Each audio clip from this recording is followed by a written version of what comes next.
Hello everyone. In this video, I am going to talk about Chapter 6, Section 6.1, 6.2, and 6.3. Chapter 6, we're going to talk about trusses. It's being commonly used at many different places, and I'm pretty sure you see them everywhere. So, starting with the definition of a truss.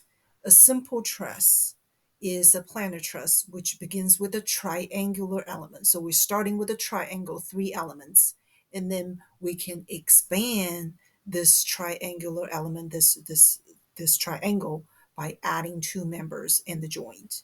And for the trusses like this, the number of member and the number of joints are related by this equation m equals 2j minus 3.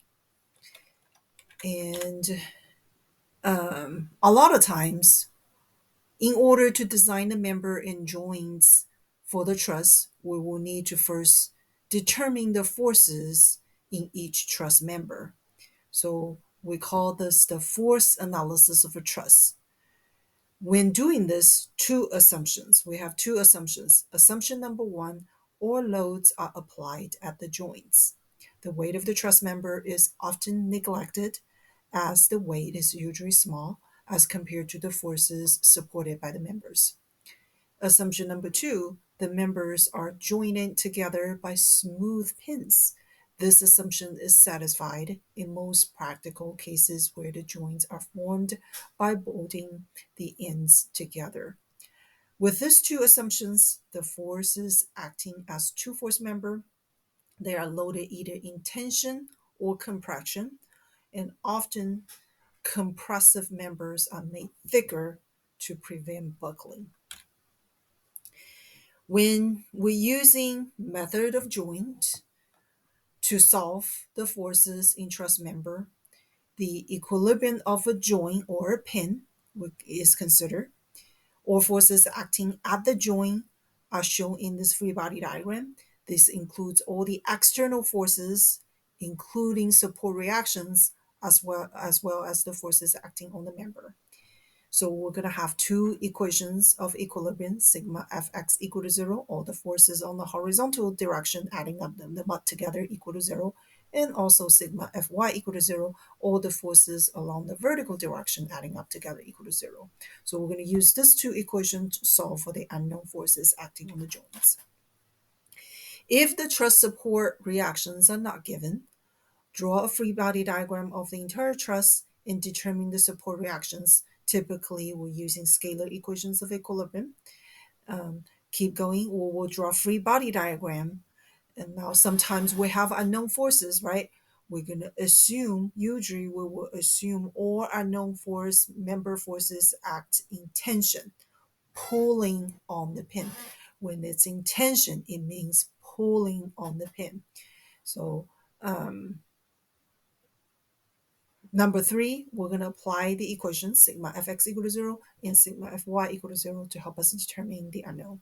And we're going to repeat step 2 and 3 at each joint until all the required forces on the members are all determined.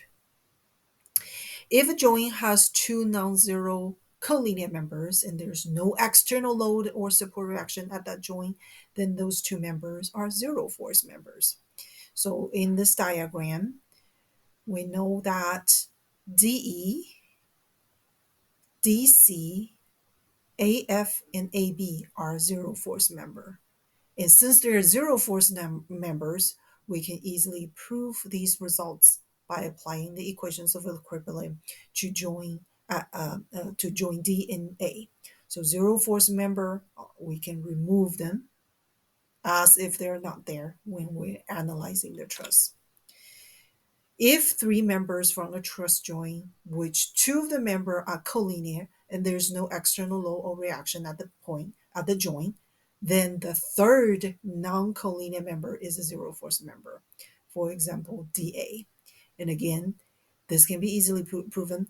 One can also remove the zero force member for when we're doing the analysis. So it can be simplified as if it's not there, if it's a zero force number.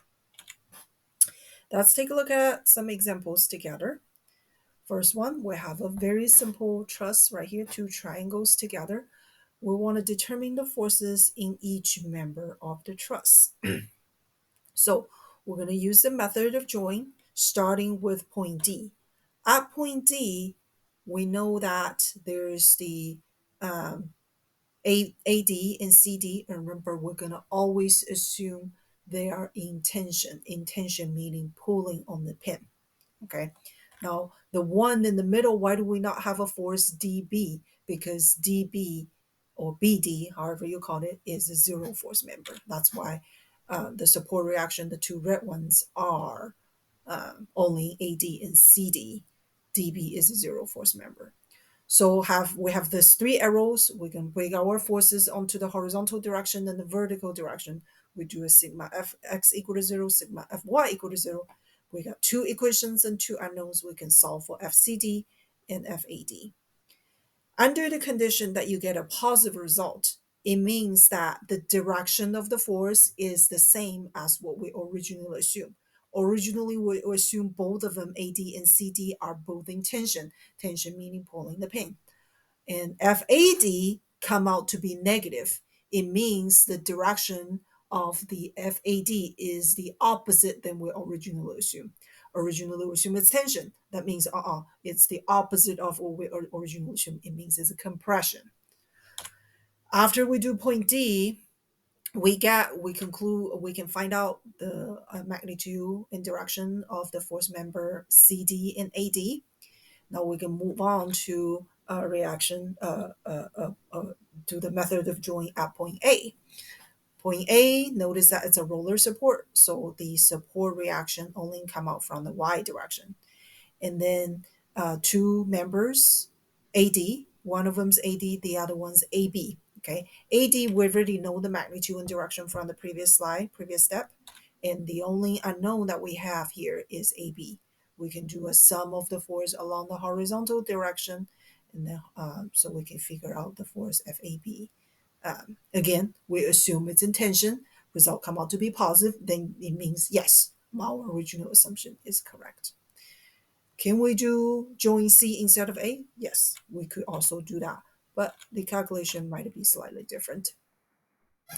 Next thing, we see a slightly more complicated truss. We'll want to determine the forcing or for truss members, and do not forget to mention if it's in tension or compression, right? So over here, we can do our method of join. We're going to start with point D. Point D, I have two members connecting together at point D, which is DE and DC. So I'm going to draw those two forces out, DE and DC. And again,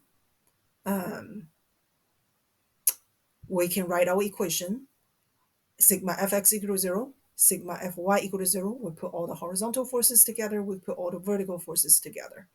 Okay, now over here, if you notice that they assume this example, they assume CD is in tension, pulling away from the pin. Now they assume DE, they assume that to be in compression, it's pushing the pin. So notice the direction of the arrow, right? They are not both pulling away from the pin. DE is actually pointing toward the pin. So what it means is that DE originally we doing a different direction than we normally assume the direction. Okay, so be careful. So the result, they both are all come out to be positive. FCD is in tension, and then FCD is in compression. I think that what they're referring to is FCD is in compression, FDE is in tension. I feel like they wrote it the opposite way. Okay, but anyway, keep that in mind. And then we're going to analyze the pin C. At pin C, there are external force that 900 Newton coming from the right. And we have three members, FCD, FCE, and also FBC. All these three together, we can write our equations horizontally and vertically. we have our two unknowns. FCD we already know from the previous step. Okay, notice that the direction of the red arrow, FCD is coming down from point D, but since it's in the same member, from point C, it's going up. Okay, from point C, it's going up. So what it means is that, um, depends on which pin that we're looking at. Um,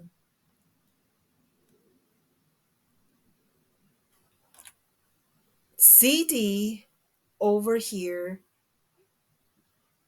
we can use it into our analyzing for the pin C. With that value inserted, we have two equations and two unknown, solving for the force FCE and then also solving for the force FBC. And then we move on to our next point, E. Still the same thing. We put all the forces together and we do a sum of all the forces horizontally, sum of all the forces vertically. Be very careful with the signs. And we got two equations and two unknowns to solve the member AE and the member BE.